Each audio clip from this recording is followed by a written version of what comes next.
নমস্কাৰ welcome to this video আজিৰ ভিডিওত আমি ইডি বা এনফোৰ্সমেন্ট ডাইৰেক্টৰেটৰ বিষয়ে আলোচনা কৰিম এনফোৰ্সমেন্ট ডাইৰেক্টৰেটক অসমীয়াত প্ৰৱৰ্তন নিৰ্দেশালয় বুলি কোৱা হয় অসমীয়া নহয় হিন্দীত প্ৰৱৰ্তন নিৰ্দেশালয় বুলি কোৱা হয়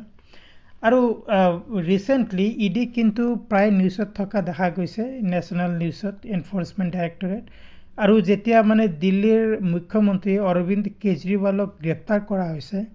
তেতিয়া কিন্তু ইডি কি মানে সংগঠন তেওঁলোকৰ কাম কি সেইবিলাকৰ বিষয়ে কিন্তু আমাৰ জানিবলৈ ইচ্ছা হৈছে ওকে গতিকে সেই কাৰণে মই ভাবিলো যে ইডিৰ বিষয়ে আলোচনা কৰা ভাল এনফোৰ্সমেন্ট ডাইৰেক্টৰেট আৰু মানে সেইটোৱে নহয় যদি আপোনালোকে এপিএসসি সিসি মেইনছৰ প্ৰিপাৰেচন কৰি আছে তেনেহলে GS2 পেপাৰ 3 কাৰণে হেল্পফুল হ'ব গভৰ্নমেন্ট অৰ্গানাইজেশ্যন হিচাপে ইডি কি তেওঁলোকে কি কাম কৰে তেওঁলোকৰ মানে জুৰিসডিকশন কি সেইবিলাক আজি ভিডিওতে আলোচনা কৰিম ওকে আৰু এইটো হৈছে ইডিৰ লোগো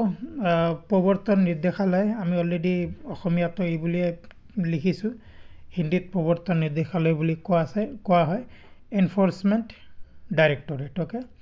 আৰু বৰ্তমান সময়ৰ এটা নিউজ যদি আমি চাও Arvind Kejriwal arrested by ED how politicians reacted to Roe. So it belek news Arvind Kejriwal Delhi sitting chief minister আৰু ভাৰতৰ প্ৰথম গৰাকী চিফ মিনিষ্টাৰ যি গৰাকী এৰেষ্ট কৰা হয় ওকে মানে যেতিয়া চিফ মিনিষ্টাৰ হৈ আছে তেতিয়া এৰেষ্ট কৰা হয় তো কি কাৰণে এৰেষ্ট কৰা হ'ল সেইবিলাক বেলেগ কথা সেইবিলাক আজিৰ ভিডিওত আমি আলোচনা নকৰো কিন্তু আজি ভিডিওত আমি ইডিৰ বিষয়ে আলোচনা কৰিম এনফোৰ্সমেন্ট ডাইৰেক্টৰেটৰ বিষয়ে স্পেসিফিক্যালি আলোচনা কৰিম তেওঁক মানে দিল্লীৰ কিবা এক্সাইজ পলিসি বা লিকৰ পলিসিৰ কাৰণে এৰেষ্ট কৰা হৈছে যি হক সেইটো আমি আলোচনা নকৰো কিন্তু এই সংগঠন ইডিৰ বিষয়ে আমি আজি আলোচনা কৰিম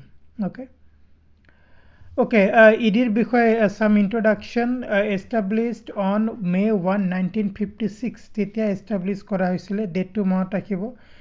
MCQs যদিও আপোনালোকৰ ADR এৰ কাৰণে প্ৰিপাৰেচন কৰি আছে তেনেহলে MCQs হিচাপে ইম্পৰ্টেন্ট হ'ব কোন চনত ইডি প্ৰতিষ্ঠা কৰা হৈছিল ল এনফোৰ্সমেন্ট এজেন্সি হয় ভাৰতৰ ল এনফোৰ্সমেন্ট এজেন্সি মানে আইন প্ৰণয়নকাৰী সংস্থা ওকে যেনে ধৰক আপোনাৰ CBI হয় ঠিক তেনেকৈ ইডিও হয় ইডি কিন্তু মেইনলি ইকোনমিক অফেন্স বা যিবিলাক বিত্ত সম্পৰ্কীয় বা অৰ্থ সম্পৰ্কীয় যিবিলাক ক্ৰাইম আছে সেইবিলাক ইনভেস্টিগেট কৰে ওকে আৰু মেইনলি কেনে ধৰণৰ ক্ৰাইম মানি লন্ডাৰিং আৰু foreign exchange violation okay foreign exchange violation মানে যদি বিদেশী মুদ্ৰা বিনিয়োগ বা বিদেশী মুদ্ৰাৰ ক্ষেত্ৰত কিছু মানে কোনোবাই যদি কিবা ক্ৰাইম কৰে বা কিবা অনিয়ম কৰে সেইবিলাক কিন্তু ইডিএ চোৱাচিতা কৰে মানি লন্ডাৰিং মানে কি মানি লন্ডাৰিং মানে হল যে ব্ল্যাক মানি হোৱাইট কৰা ওকে মানে ধৰক ধৰি লৈছো এটা এক্সাম্পল দিছো কোনোবাই ধৰক কিবা মানে এই কিবা 2 নম্বৰী বুলি কোৱা হয় যে যেনে ধৰক ড্ৰাগছৰ বিজনেস কৰি বহুত পইচা মানে উপাৰ্জন কৰিলে সেইটো কিন্তু ইলিগেল মানি বা ব্ল্যাক মানি সেই ড্ৰাগছৰ ইনকাম কৰা পইচা যদি কিবা মানে ভাল কামত হোৱাইট মানিত কনভাৰ্ট কৰা যেনে ধৰক কোনোবাই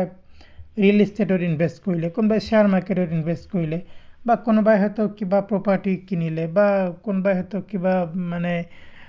শপিং মল বনালে তেনেকুৱা যদি কিবা এক্টিভিটি হয় কাৰণ শপিং মল বনোৱাটো লিগেল স্কুল বনোৱাটো লিগেল বা ইনভেষ্টমেন্ট কৰাটো লিগেল হে ব্ল্যাক মানিৰ কিন্তু ড্ৰাগছ বিক্ৰী কৰা মানিটো কিন্তু লিগেল নহয় ওকে গতিকে ইলিগেল মানিক লিগেল কৰাটোকে মানি লন্ডাৰিং বুলি কোৱা হয় ওকে গতিকে যদি মানি লন্ডাৰিংৰ কিবা কেছ থাকে আৰু যদি ফৰেন এক্সচেঞ্জ ভায়োলেশনৰ কেছ থাকে সেইবিলাক তেনে ধৰণৰ ইকোনমিক বা অৰ্থনৈতিক ক্ৰাইম কিন্তু ইডি বা এনফোৰ্সমেন্ট ডাইৰেক্টৰেটে সেইবিলাক কিন্তু ইনভেস্টিগেট কৰে ওকে আৰু ইডি কাৰ দ্বাৰা পৰিচালিত হয় ডিপাৰ্টমেন্ট অফ ৰেভিনিউ ভাৰত চৰকাৰৰ যি মিনিষ্ট্ৰি অফ ফাইনেন্স বিত্ত মন্ত্ৰালয় আছে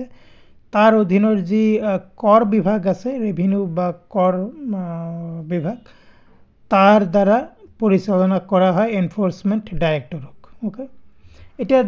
মানে ধৰি মই আমি যদি CBI ধৰিলো CBI কি CBI হল মানে কেন্দ্ৰীয় সংস্থা কেন্দ্ৰীয় enforcement agency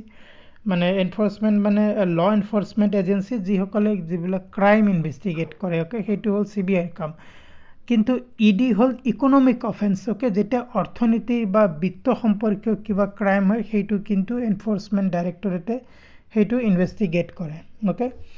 ED investigates and prosecutes financial crimes to safeguard country's economic stability and integrity আমাৰ দেশৰ অৰ্থনৈতিক সমতা বা ভাৰসাম্য বজাই ৰাখিবলৈ ইডিয়ে ফাইনান্সিয়াল ক্ৰাইম বিলাক ইনভেস্টিগেট কৰে আৰু প্ৰসিকিউট কৰে যদি দোষী হয় কোনবা সেই দোষীক মানে দোষীৰ বিৰুদ্ধে কেছো কৰিব পাৰে ইডি গতিকে ইডিক সেইখিনি মানে সুযোগ দিয়া হৈছে jurisdiction ইডিৰ jurisdiction কি jurisdiction মানে হল ন্যায়িক অধিকাৰ ওকে ইডিৰ কি অধিকাৰ আছে অলৰেডি কোয়াছে মিনিস্ট্ৰি অফ ফাইনান্স আৰ ৰেভিনিউ ডিপাৰ্টমেন্টৰ দ্বাৰা পৰিচালিত হয় আৰু ইকোনমিক ক্ৰাইম বিলাক মানে অলৰেডি এখানে আমি একচুয়ালি আলোচনা কৰিছো ইকোনমিক ক্ৰাইম বিলাক ইনভেস্টিগেট কৰে যেনে মানি লন্ডাৰিং হোক ফৰেন এক্সচেঞ্জ ভায়োলেশন হোক আৰু লেজিসলেশন মানে আইনী অধিকাৰ কি আছে কি ল ইডিয়ে মানে বলবৎ করে এনফোর্স মানে বলবৎ বা প্রবর্তন ওকে প্রবর্তন নির্দেশালয় সেইবিলাক হল prevention of money laundering act money laundering কি অলরেডি আলোচনা করা হয়েছে পিএমএলএ বুলি কোৱা হয় foreign exchange management act FEMA okay foreign exchange মানে বিদেশী মুদ্ৰা যে ভাৰতত আহিব কি হিচাপত আহিব মানে কলা বিদেশী মুদ্রা আহিব নে অরিজিনাল মানে লিগেল বিদেশী মুদ্রা আহিব সেইবিলাক কিন্তু ইডিএ চোৱাচিতা কৰে ওকে এইবিলাক বস্তু এইবিলাক মানে যিবিলাক অ্যাক্ট আছে সেইবিলাক ইডিএ চোৱাচিতা কৰে পিএমএলএ হোক বা এফইএমএ হোক provide legal framework for combating financial crimes and regulating foreign exchange transaction so ইডিৰ মেইন কামে হল যে ফাইনান্সিয়াল ক্ৰাইম স্টপ কৰা ওকে আৰু যে বিদেশী কাৰণ বিদেশৰ পৰা যদি ভাৰতত পইচা আহে ইনভেস্টমেন্ট হোক বা ব্যাংক ট্ৰান্সফাৰ হোক যি হোক ধৰক মানে এনে এটা এক্সাম্পল দিছো ধৰক মই আজি এগৰাকী সাধাৰণ ব্যক্তি যদি এটা কোনোবা $1 মিলিয়ন বা $10 মিলিয়ন যদি বিদেশৰ পৰা মোৰ ব্যাংক একাউণ্টলৈকে ট্ৰান্সফাৰ কৰে তেনেহলে নিশ্চয় এটা কিবা এটা কাউন্ট থাকিব কাৰণ মোৰ তেনেকুৱা ব্যৱসায় নাই বা বিজনেস নাই যে মই $5 মিলিয়ন বা $10 মিলিয়ন কোনোবাই মোৰ নামত বিদেশৰ ব্যাংকৰ পৰা ট্ৰান্সফাৰ কৰিব তেতিয়া কিন্তু মই ইডিৰ ৰেডাৰত আহিম কেনেকৈ আহিম কাৰণ ব্যাংকে জনাব ইডি বা তেনেকুৱা মানে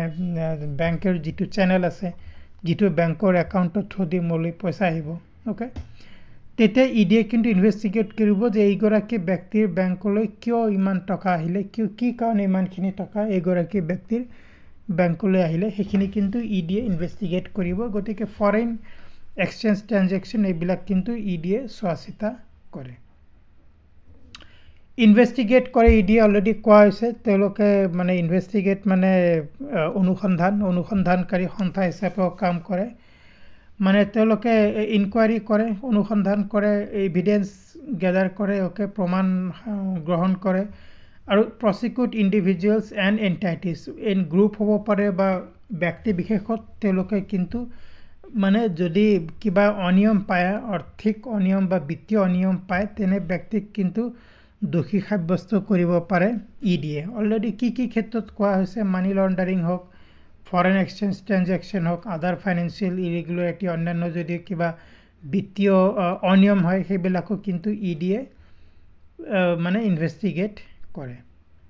ইন্টাৰন্যাশনাল কোঅপাৰেশন ইডি ইন্টাৰন্যাশনাল কোঅপাৰেশন কৰে যেতিয়া ল এনফোৰ্সমেন্টৰ কথা আহে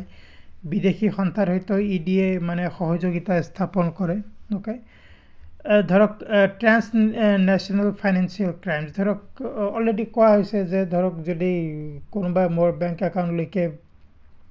বহুত পইচা মানে ট্ৰান্সফাৰ কৰে বা মই যদি ভাৰতৰ পৰা বিদেশৰ কোনো ব্যাংক একাউণ্টলৈকে অতি ডাঙৰ ধন মানে কৰো জেনাৰেলি মানে ব্যাংকৰ থ্ৰুদি যাবলৈ হলে বহুত ফৰ্ম ফিল আপ কৰিব লাগে বা বহুত নিয়ম আছে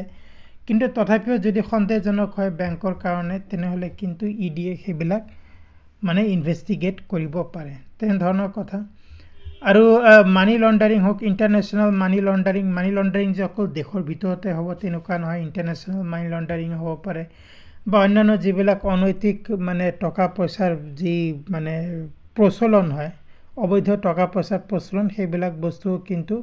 সেইবিলাক বস্তু মানে ইনভেষ্টিগেট কৰিবৰ কাৰণে এনফৰ্চমেণ্ট ডাইৰেক্টৰেটে কিন্তু আন্তঃৰাষ্ট্ৰীয় সংস্থাৰ সৈতে একেলগে মিলি কাম কৰে বা কৰাৰ অধিকাৰ আছে। এছেট সিজাৰ এণ্ড কনফিস্কেশ্যন ইডিএ এছেট সিজাৰ এণ্ড কনফিস্কেশ্যন মানে চিম্পলি যাক আমি সম্পত্তি বাজেয়াপ্ত কৰা বুলি কওঁ বা সম্পত্তি জব্দ কৰা বুলি কওঁ। কনফিস্কেশ্যন মানে একেই দুয়োটাৰ মিনিং।